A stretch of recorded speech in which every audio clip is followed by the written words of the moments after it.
everyone, welcome to another Me Monday. I'm actually recording this on a Monday, had a sort of a crazy weekend. But you know, the good news is I had a great day today.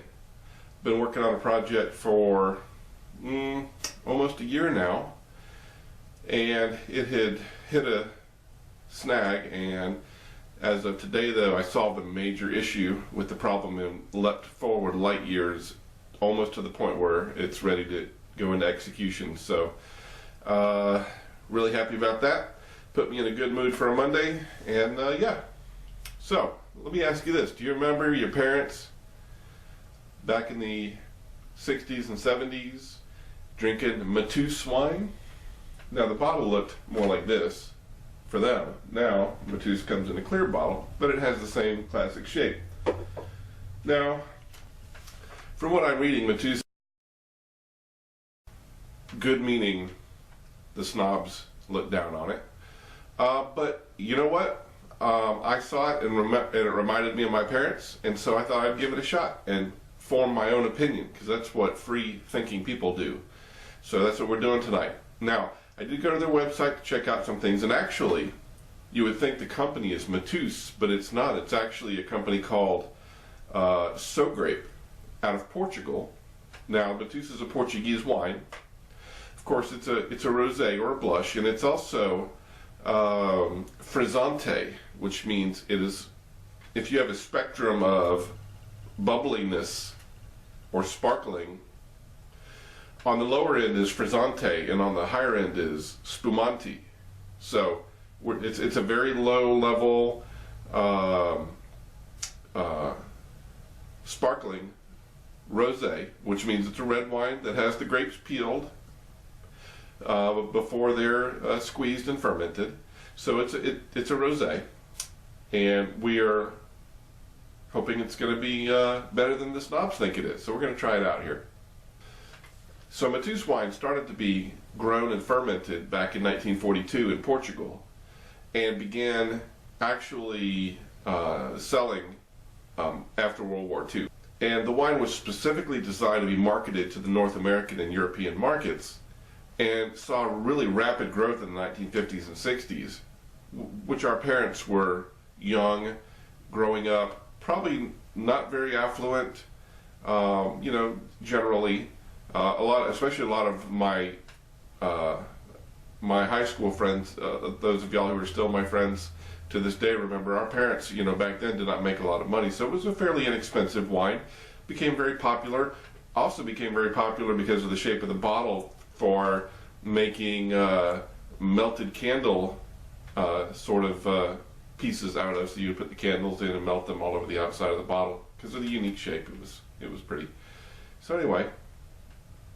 Now my Portuguese is very terrible, so my pronunciation I'm sure is going to be bad, but the wine is grown in the Bairis region. It's the one shown in orange here, which is actually a lower end kind of area for growing wine. The cheaper grapes, the less quality grapes come from this region, and probably therefore it makes for the cheaper wine and things like that. So again, we're going to find out on our own in just a moment. Now the wines that are actually grown in that region that make up the red grapes which are used to create the Mateus include the Baga variety, Rufete or Rufete variety, Tinta Barroca, and Touriga Franca red grapes, again, which are then peeled and processed for the blush. It's funny, as I was doing my research on the wine, first of all, a couple of things. Went to their website. I did have to put in my birth date to enter the site, so this is obviously becoming a thing. I hate it, but at least this one gave me the chance to check a checkbox so I remember it. But what that in essence does is write a cookie onto my machine, which it checks later if I come back to the site to see if, you know, if I had been there before.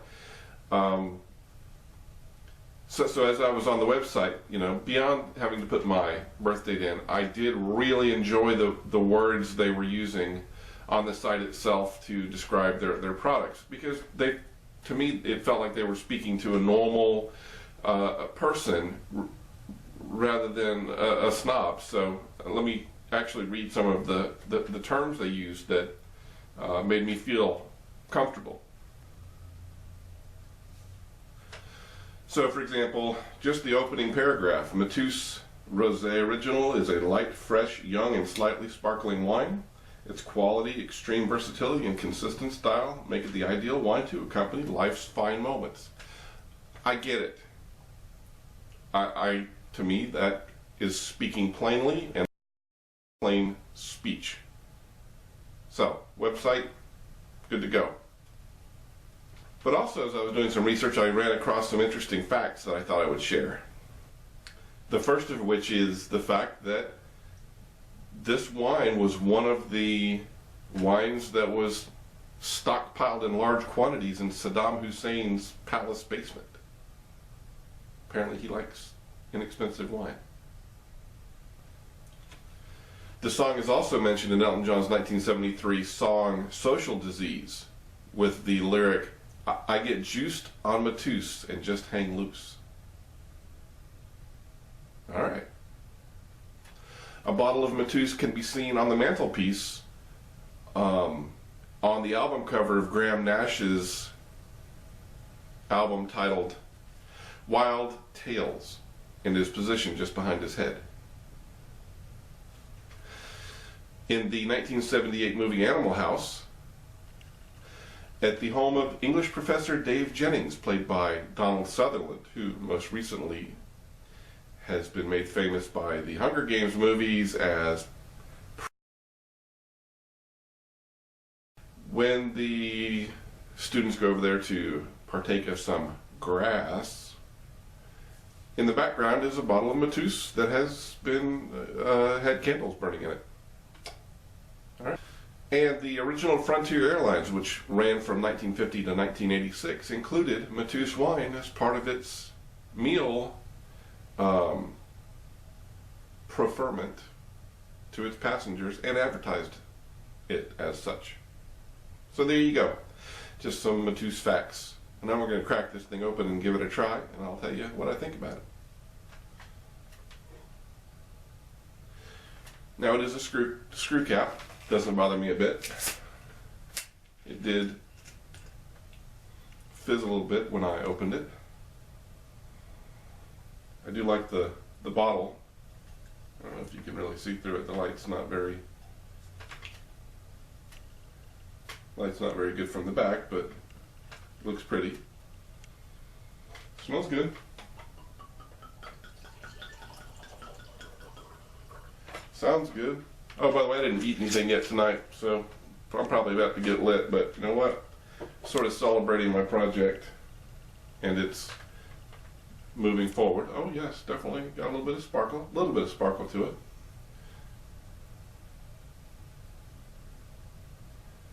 It's really rather dark.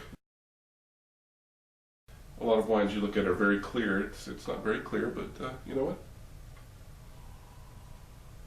Ooh, what did I... Charcoal? So maybe that's maybe a woody barrel, but I'm trying to sniff it really quick. Oh! Wildflowers. If you sniff it quick and pull away, but if you sit there and really put your nose into it, it goes a little harsher, but real quick, and it's like having a big bouquet of wildflowers.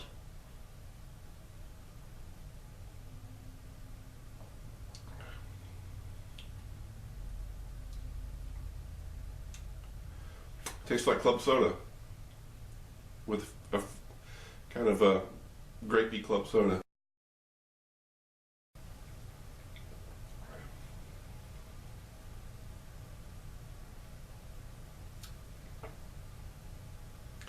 Definitely an earthy, sort of, again, floral, leaning towards a dank.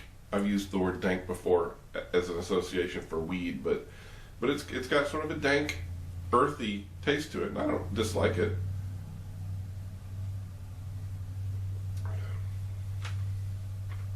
think it would go better with food. Personally, I don't think it's good on its own. It's not a drinking wine. It's definitely something that goes with food. And you know, the pairings are typical for rosés. You know, pretty much white flesh, white meat. Interesting. I kind of like the sparkling aspect of it. Anyway, so it's okay. We'll have to drink a little bit more of it and see if it gets better as it goes on. All right, on to our next topic. For me, Monday. I have not been exercising much. I had a little back muscle pull that really had me down for the count for the last week. When you have these kind of, and I don't want to say it's an injury, when you have these kind of afflictions, when it's spasming and things like that, it makes you compensate in other ways. And so I've actually been hurting all over for the past few days. It's really felt better today. We'll get back on the hamster wheel starting tomorrow, but just wanted to point out that I haven't been doing as much as I've wanted to do because I've been in a little bit of pain. Should be okay. Now, moving along from that into my genealogy stuff, my family. If you remember last week I spoke about my great-grandfather Oscar and made some speculations. Well, a lot of this stuff that I was talking about has been confirmed and a little more detail provided to me as well. Now, I do want to point out I do have a picture. I did have a picture, didn't realize it. But this one right here is actually of Oscar, my grandfather, and then my dad as a fairly young baby. But this is Oscar here on the right. And the sad news is Oscar did in fact take his own life. He was a self-schooled veterinarian. They called him Doc Brooks. He would go around and do animal husbandry on the local animals. There were no formal educations back then. I'm sure he also did a lot of butchering and things like that, because that is a skill that my grandfather inherited, which I will talk about in detail when I come to him. But I suspect butchering of hogs, making sausage, which my grandfather's sausage was the best ever. My sister, my family will all attest to that. But sadly, I do think that there are some folks who use a very similar recipe, but for the most part, you really can't get it. Anyway, so Doc was, you know, a rural veterinarian, but he also drank, and apparently was an alcoholic. And the phrase my sister used to describe his final actions was that he, out of shame for his alcoholism, this affliction, he took a shotgun to himself in the family kitchen and did himself in. Now the death date is 1940, so you know, my grandfather would have been 25. Now he had lots of kids, so you know, maybe how difficult it was to provide for them, how many social factors and economic factors can go into all this, we don't really know. Like I said, not a whole lot of talking was ever done about this. Now, if you remember, I also mentioned my great-grandmother Jessie. My sister actually had the honor of meeting Jessie. I believe she lived next door and was bedridden, but one of Karen's earliest memories, she says, is of meeting Jessie. And she remembers being a little overwhelmed. She remembers a bedpan being there and things like that. Now, this was probably just a couple of years before Jessie passed away down in Pensacola. But, you know, she at least did get to meet her. I don't recall having met her. I did meet my grandmother's mother, Mama Bowles, and actually she lived probably until I was maybe 10 or so. She was around quite a while. And we used to go over there. Every time we'd go up and visit, we would be taken over there. I will be honest, and I'm ashamed of this now, but at that time I was afraid of her, and felt great amount of anxiety every time we were over there. I had no reason. I just didn't know how to. I just didn't know what to do around her, and of course, you know, young child, a little bored. But I didn't like going over there. You know, it's shameful. I wish I had the opportunity now to speak to her. But you know, their life is full of regrets, and that's one of my many.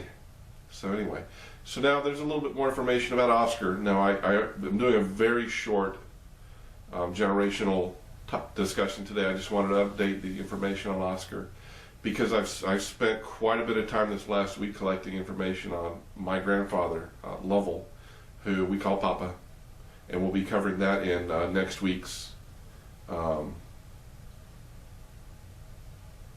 offering. Anyway, I think the empty stomach and the quickly drink glass of wine is already having an impact. I think, you know, I think it's going to be a good week overall as we're getting ready for Thanksgiving. Now, on Thanksgiving, I will be cooking here at my house, and I will be, you know, do a little recording of the cooking. And Friday, I will publish a Thanksgiving Day vlog, basically. All right, so y'all come back and visit, and we'll see you in a couple of days. Good night.